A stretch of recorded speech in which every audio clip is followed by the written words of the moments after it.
send this link. I'm gonna give you about 90 seconds. I want you to send this link. All right, here it is, to 5 people who really matter to you. Send this link to 5 people who really matter to you. If you haven't already, make sure you click the like button. And if you haven't, I need you to subscribe. That way you don't miss any of the lessons that I'm teaching, anything that we're doing. And make sure you click that alarm on the page. That way, anytime we go live, you get the alert. I've been live before and I didn't leave it up. And it was probably 300 of us on there just talking about God and just chopping it up, talking about our day. So I'm excited about that. I'm going to close this poll out right there. Boom, poll is closed. So let's talk about that. You got about 15 seconds left. 15 seconds left to talk. So I'm about to create another poll, and I want your honest opinion about this poll, okay? Do you? Let's go. Let's go. Here's the question. And once this question comes in, let's go. Here we go. How do you?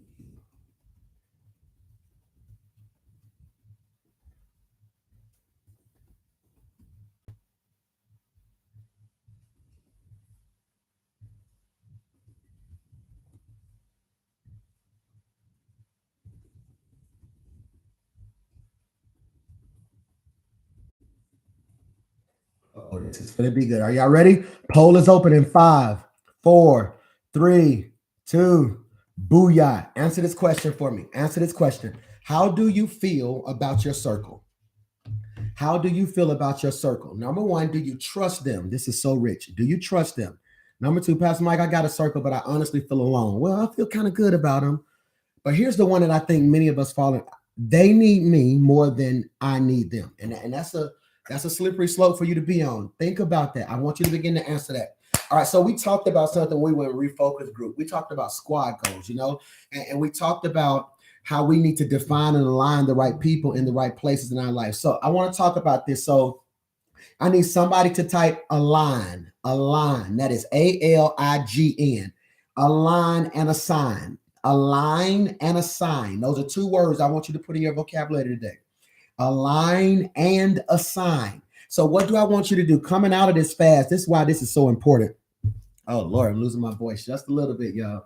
This is why this is so important. This is so important because if you come off this fast and walk back into circles that are not in alignment and agreement with you, by March, you're going to be right back in the stuff you had to pray yourself out of.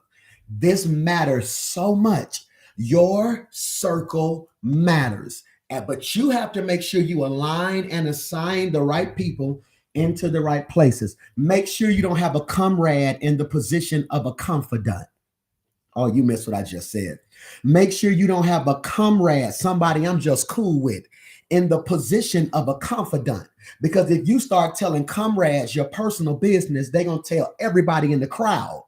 So you got comrades, you got the crowd, you got confidants, and you got the committed. So let's create them 4. Oh, man, my pencil's over there. I need an assistant right here. Let's do this. Y'all help me. Let's go comrades. Let's go crowd, comrades, committed, confidants. Let's do those 4. Let's do that 4. Let's do that 4 right there. All right. And I think that's so important. Why? Because you got the crowd. These are people that you just know. You bump into them here and there. They're cool to be with. It ain't that deep. Then you got what I would call comrades. These would be your casual friends, people that if we go out, if we hang out, if we jump on a call, if we do something, it would be absolutely incredible. Okay. Then you have what I would consider confidence. Confidence, I trust you with my dirt. I trust you with my dirt. But then you have your circle.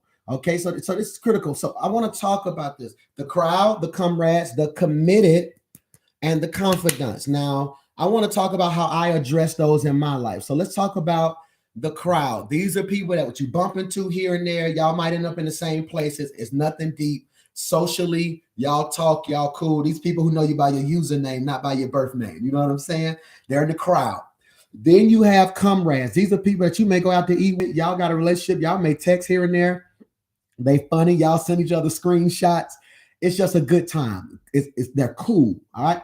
Then you got your confidants. These are people you trust with your dirt. A confidant is somebody that I trust with my problems. All right.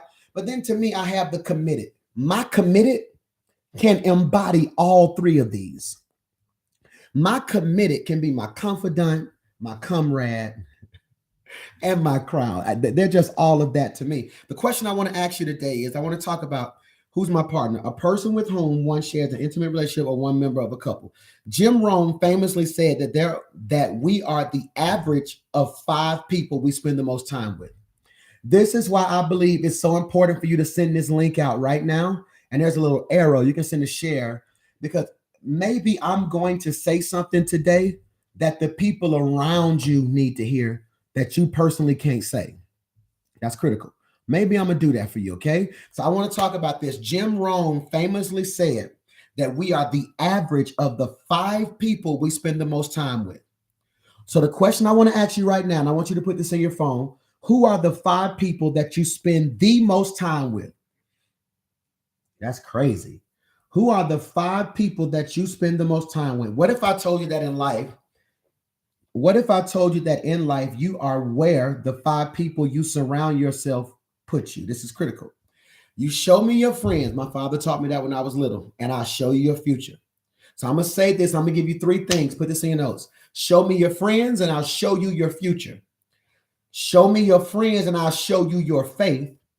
Show me your friends, and I'll show you your failures. That's rich. Show me your friends, and I'll show you your future. I need somebody in my circle who looks like where I'm going. I speak that over your life. I need somebody in my circle who looks like where I'm going. Number 2, show me your friends, and I'll show you your faith. Now, the Bible says, what fellowship does light have with darkness? Are my friendships unequally yoked? Now, I need somebody in the comments to be really honest with me when I say this right here, who can say, Pastor Mike, I'm just going to be real. I'm way more saved in my circle. Somebody ought to just put a hands up in the comment right there. Like, Pastor Mike, I don't even want y'all to know me outside of Rock City Church. I'm a part-time gangster. I might be a thug. Y'all don't even want to see who I am outside of church. And if we can be honest, sometimes it's loyalty. Look at all the ratchet and righteous saints. Everybody with their hands up right now is ratchet and righteous, saved and street. Can I get a what from somebody? Hear me when I say this. And I want to be honest with you, because again, these are people you've grown up with. These are people that you frequent with. These are people that you trust. These are people, can we be honest, that you absolutely love. And again, many of you remember growing up in church when you got saved the first day, they said, you can't hang with none of them. You got to change playgrounds and playmates. They tell addicts that, like, if you're alcoholic, you cannot hang with people who drink. They're going to trigger your issue. So I want to ask you this question. As much as you love your friends, as good a time as they are, let's be honest. Let's be honest. And I need somebody in the comments, because why do you talk like this, Pastor Mike? I want people to know that they're not by themselves. You know, if you're not careful, the devil will trick you into believing that you are deficient. Somebody said they can barely hear me. The devil will trick you into thinking that you are deficient because maybe your circle isn't as saved as you desire them to be, okay? So let's talk about this for a minute. Right now, who can be honest and just simply say, Pastor Mike, my circle may be a trigger. That's rich. You know what I'm saying? The moment an alcoholic goes to AAU meeting, the first thing they say is Alcoholics Anonymous. The first thing they say is you have to change playmates and playgrounds. Playmates and playgrounds. I wonder who's trying to walk in purpose, but still has the same playmates and playgrounds. Think about that. I really want to think about that, because if you're not careful, let's just say you came out of the world and you were a partier. Now let's do a poll. Everybody who was a clubber, I just want you to say I clubbed right there. Let's get free right here. Every person who was a clubber, like Pastor Mike, I went to the club, I shut it down. Every person who would turn up. So let's just turn. There they go. Let's be real. I was the main one in college in the club. I'm in the club, god dang, having a good time. Having a good time. Everybody who like to drink, you know what I'm saying? Everybody, maybe your thing is smoking, or maybe your thing is drinking. Maybe your thing is, like just being wild. Okay. That was fun. Okay. So can we be honest about something? It was just fun. And I think we over spiritualize life sometimes. It was just fun to go out, to hang out, everybody come over. They come to your apartment, come to your crib, everybody get dressed, the music playing, y'all dancing, y'all dancing, having a good time. Y'all get in the car, and that car ride was way more fun than the club. You in the car, we finna turn, we finna, and you having a good time, and you get there, and you kick it, and you come home like, oh, it was a good time tonight. Can I ask you a question? But now that you're moving forward in your life, either you're, and this is a very, very simplistic but powerful statement I'm going to make. Either you're going to pull them up or they're going to pull you down. You got to ask that question. Either your desire to still be surrounded by people is going to pull you down, or you're going to pull them up. Can I be honest with you guys? Man, being Pastor Mike sometimes is one of the most loneliest places in the world, bro. Because again, now all my old friends were like, hey, Pastor PMJ. I ceased being Mike, so they don't call me when they come to town for classic. They don't call me when it's time to do something, hey, Rem. They hit me with the Rem. Hey, Rem. Hey, Rem. So again, you get to this point where a part of you be like, I want to hang out. I want to hang out. But I also don't want to kill my witness. I also don't want to, find myself in a situation that triggers my trigger. You know what I'm saying? Something like that. So it's like, how do I, because I've never been one to drink. I've never been one to smoke. I've never really done drugs. That none of that is my thing. You know what I'm saying? But at the same time, I've always went overboard and being the life of the party. Overboard and being XYZ, had a child out of wedlock. I have my issue. Everybody has something. What I'm discovering is, if you show me your friends, I'll show you your future. Show me your friends, I'll show you your faith. But then show me your friends and I'll show you your failures. This is critical because Proverbs 27:17 says, as iron sharpens iron, so one person sharpens another. So one person sharpens another. Okay. My boys and most of your kids know that some of your kids, everything they do now be on Chromebooks or different things like that. I rarely see them writing. Now I'm going to take you way back, and I need somebody to throw hands up in the comments when I say this. Who remember pencils? I done messed up. Not the mechanical pencils. I'm talking about pencils. Who remembers pencils? Remember we used to play pencil pop? Who remember pencils? Okay, so if you remember pencils, there we go. Remember when you would be in elementary school and your pencil got dull? This is rich. Your pencil would be dull. You would barely be writing. And common sense would say, throw it away. But because there was more in the pencil, all you had to do was sharpen it. I'm preaching if you receive it. Most people, if it was the pen, you can't sharpen a pen. Once the ink runs out, all you can do is refill it. But when it comes to the pencil, Michael, all you got to do is resharpen it. So you would raise your hand. And mine was 5th grade. Miss Cannon, Central Park Elementary. Miss Cannon, can I sharpen my pencil? So then you would get up and you had to walk to the pencil sharpener. Now, if you was at an old school, you had to do this. Remember this? And the pencil shavings would be in it. But remember, your school had some money when you had the automatic jump, where you just put it in.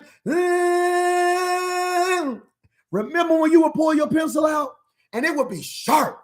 Dude, it would be super sharp. You remember that? It would be super sharp. Here's what's crazy. Your pencil lead would be super sharp. And the moment you went to use it, it would crack. That was crazy. But here's the part that messed you up. In the back of the pencil sharpener were the shavings. Now listen to your pastor. Listen to your boy when I say this. Jesus. Yadamasha. Listen to me when I say this. If you want it to be sharpened, it costs you something. This is good. Because every time you sharpen your pencil, the pencil got shorter. Because this is crazy. To be used cost you something. And what I'm trying to get you to realize is I need people in my circle who can sharpen me, who can do away with the rough edges, who can make me better, who can help that when my life gets dull, I have the people around me and the tools around me to become what God is calling me to be. Can you catch that? Iron sharpens iron. So does one man sharpen another. The scripture seems to suggest that how sharp I am is based on who I'm rubbing up against.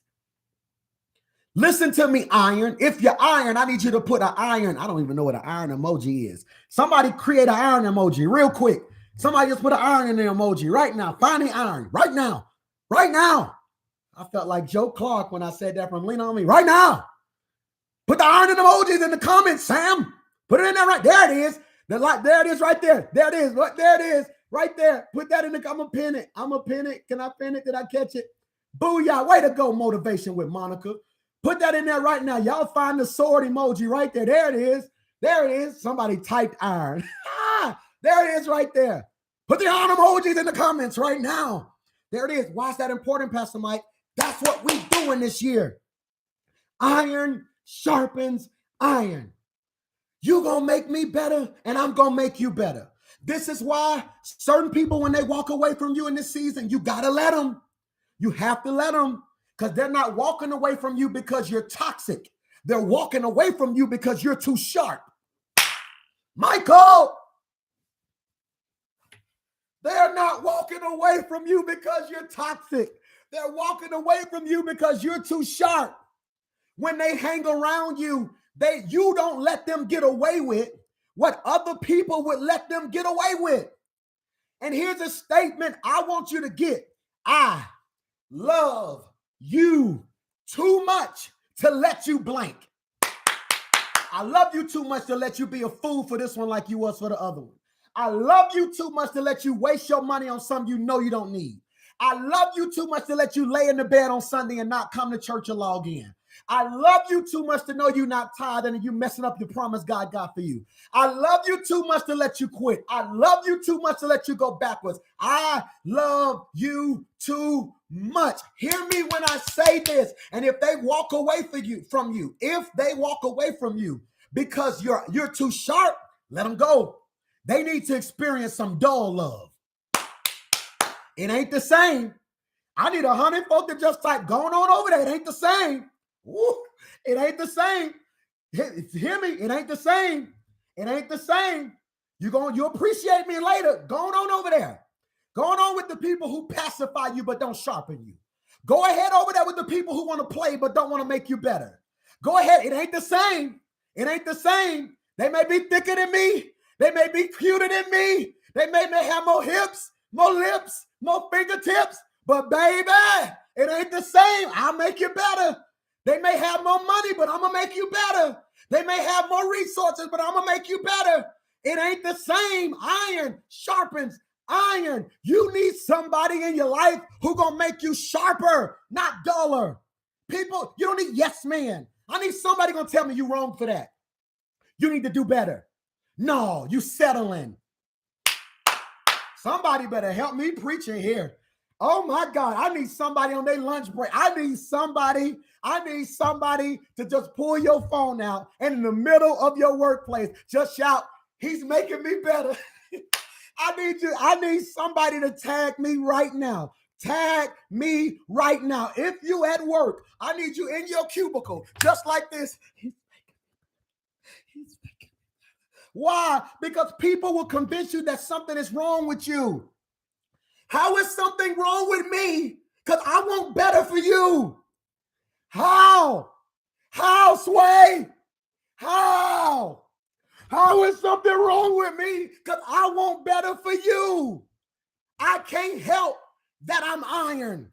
I can't help that it's something in my spirit that can't sit quiet when I see you going down a path you ain't supposed to be on. I can't help it. Find somebody else to do it, to pacify you and let you ruin your life.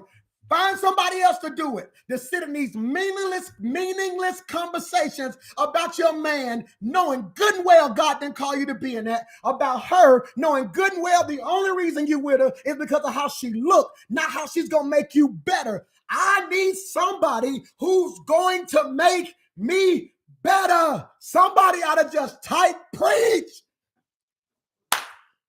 To sharpen means to improve. That's rich. That's rich. That's rich. I'm going to have church by myself. It means to improve. So when I say sharpen, that means to improve, to enhance.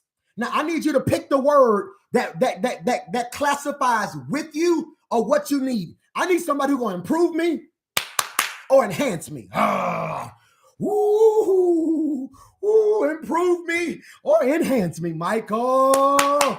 Improve me or enhance me. I don't know who's at work. I don't know if Pastor Darius is here. Don't know if D. Reed or Curtis Friday is here. But if it's anybody watching on staff, it is hot in here. It is hot. Somebody go in the other room, turn the AC on, because I am hot. I am sweating. My curls done fail. I need some AC from somebody. Somebody text Pastor Darius right now. Your brother is preaching on live, and he is hot. He is sweating. Who gonna make me better? It means to improve. Thank you, Dre. Dre. Do I make you better? Awesome. Do I make you better, Dre? Absolutely. You make me better. Yes, sir. See, I was doing the Mr. McClure. This looked real stupid if I was just doing it right here. But I got people around me who knows how to make me better. And if you're listening right now and y'all are friends and both of y'all are watching this, y'all need to make a commitment to each other. Oh, I'm getting excited now. We need to make a commitment to each other that as for me and my circle, we will, here it is, improve. I ain't got no towel. I ain't planning on preaching like, there go a bandana. Let me get this bandana. They gonna think I'm a GD in here. Lord, how much just a bandana. That's all it is. Oh, gee, I feel God. Let me put that over there. Hear me. No, either improve me or enhance me. Improve me or enhance me. In your relationship, do they do either one of them? Please don't tell me the best part of your relationship is sex. Please don't tell me that the best part of your relationship is sex.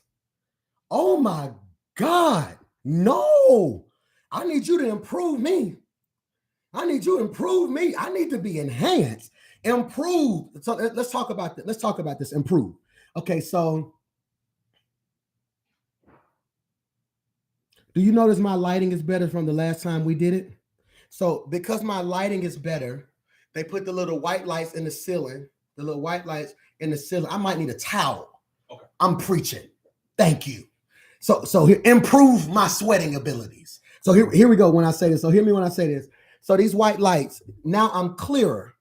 Dre saw it and was like, Pastor, you look a little dull. You look a little dark. So instead of having those yellow lights in your office, we're going to put the white lights. So now it's going to be a little brighter. And instead of using your computer camera, they got me a little bitty camera that I plug in right here, and it kind of makes things better.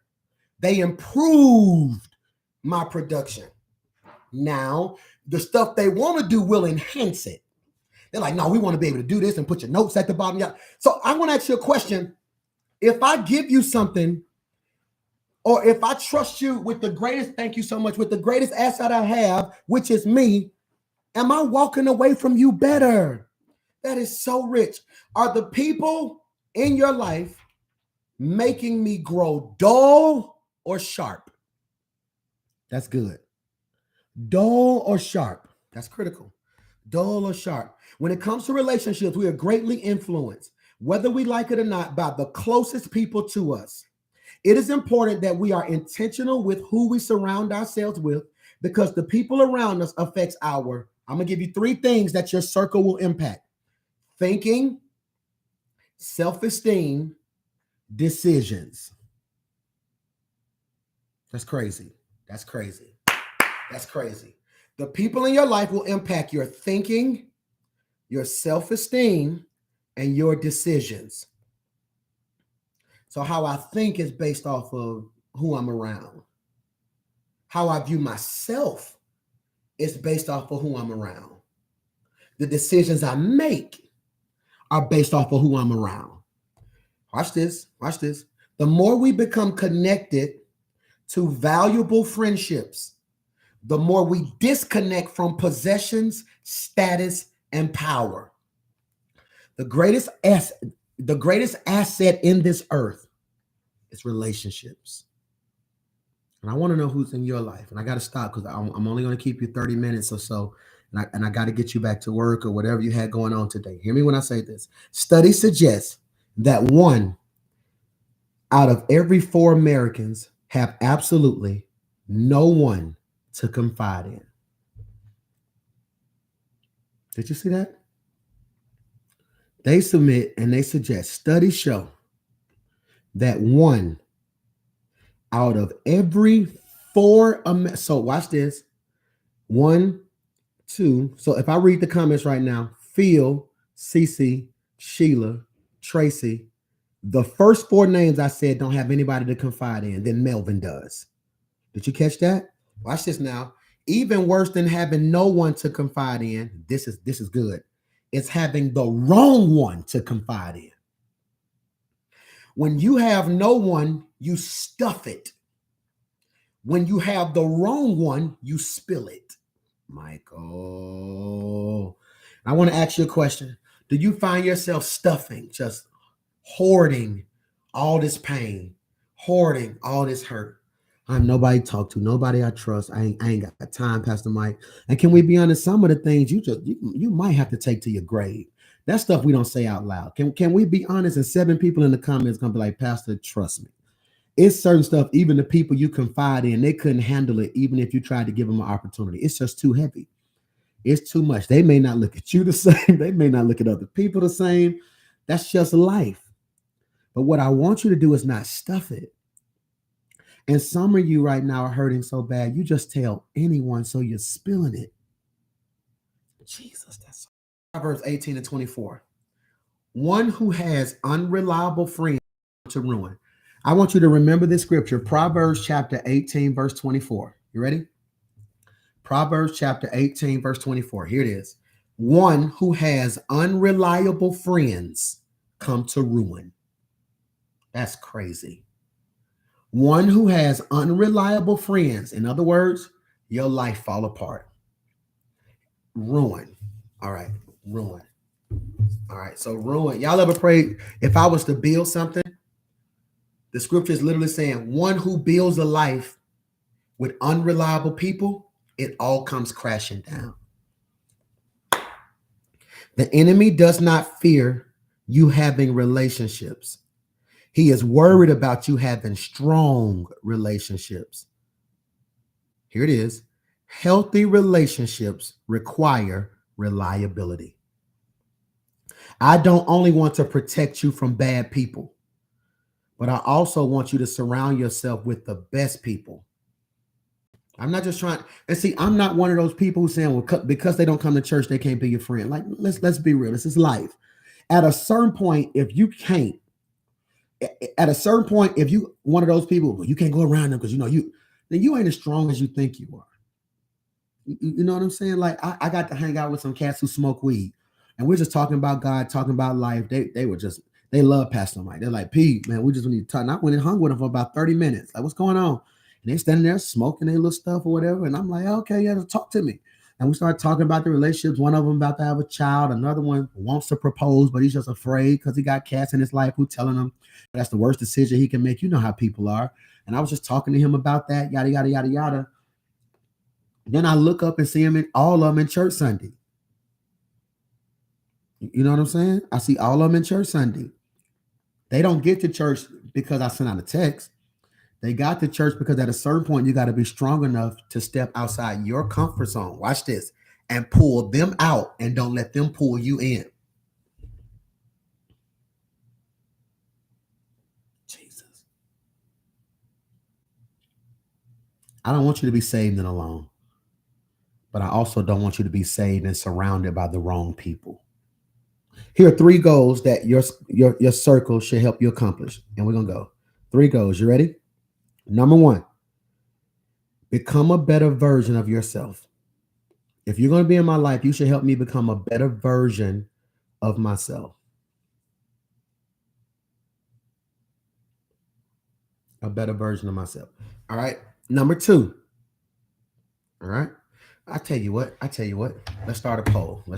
They like when I do polls. I'm gonna type it out. I gotta give me a second to type. I'm not the best typer. Here we go. Okay, you ready? All right.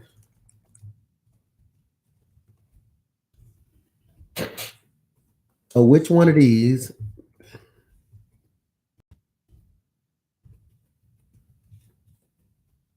That's for number 1. Number 2.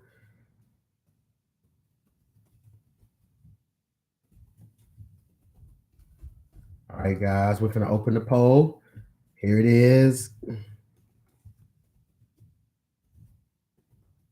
All right, which one do you need in your life right now? Here we go. Poll is open. Booyah. There it is. I want to give you 3 goals your squad should help you. Which one is the most important right now? Okay. Become a better version of myself. I need some people to help me become I knew y'all was going to say all of them. Don't say all of them. Pick I want to become a better version of myself. Better version of myself. Okay. Better version of myself. Pamela, you when you push back, you're not watching it in real time. Pamela's shouting about something that we already shouted about. She went backwards.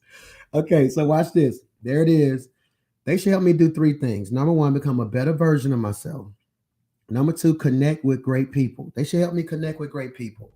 Number 3, get closer to God. You know? Now, of course, we all can say all of them. But at the core, which one is the immediate need for you? You know? So let's talk about this. And we're going home. Here's some homework.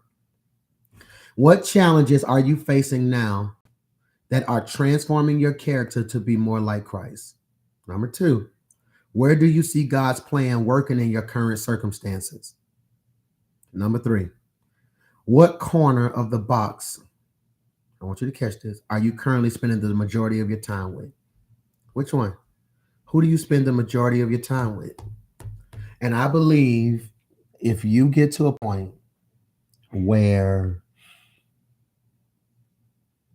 you get what you need from those in your circle, you're going to eventually be a better person. Because right now, some of us, man, and I mean this, we are the manifestation of Proverbs chapter 18, verse 24. And what do I mean when I say that, Pastor Mike? We're building on some unreliable relationships, you know? So I love you guys so much. And I believe that as our relationships get stronger, and this is important because you're about to come off this fast in a couple days. Your top people matter. Why do you think T-Mobile's campaign just blew through the roof? Who's in your Fab 5, top 5 or whatever, favorite 5? Because it matters. It matters, man. I don't want you to come off this fast with all this momentum and go right back to what we just had to pray you out of. Because you're like, like this is the equivalent once the fast and we finna go straight again. And now you're eating all this food and you're gonna throw up. You just dive right back. See,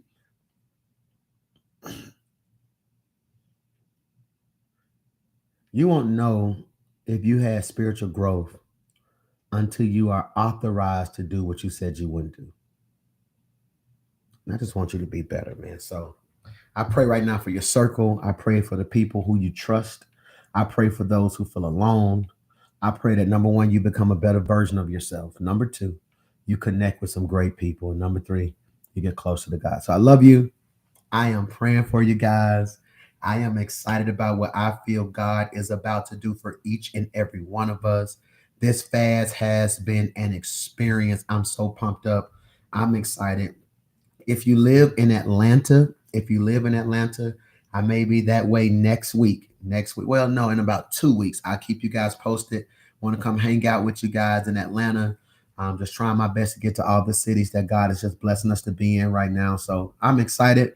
I love you guys. I pray you have a blessed rest of the day. I'm gonna be coming to you a couple more times this week to kind of just encourage you. Do me a favor if you don't mind. Make sure you subscribe to this page. Make sure you hit that alarm. Also, when you get a second, just look at some of the videos on the page. I'm doing a whole vlog series where we bless my son and We got some other thing. PMJ texts us those homework questions, please. We missed it. Oh, Lord, I'm so sorry. That's why you need good people. Make us better, baby girl. Here we go. Question number 1. What challenges are you facing now that are transforming your character to be more like Christ? Or in other words, what are you going through that if you really open your eyes is really making you better, but you may be sitting in it complaining? Number 2, where do you see God's plan working in your current circumstances? Or in other words, if y'all on the verge of falling out, you might need to ask God, is this God? I need 50 people to just type, God, is that you? God, is that you? Like, we ain't talk. Think about it. Pastor, I thought, now that I think about it, we ain't talking about 5 days. That might be God. What if God got you so busy so you don't have time for that foolishness? All right, here's something else. How do you respond to the idea that God wants a relationship with you? Can I ask you a question? What if God is saying, you got so many people in your life, you got everybody but me? Everyone but me. So here's your homework. Take some time this week and thank God for the opportunities you have to become more like him. Instead of complaining about your problems, thank him for it. And know that God has a plan for your life. I love you guys. I'm excited. I believe that the best is yet to come. I am committed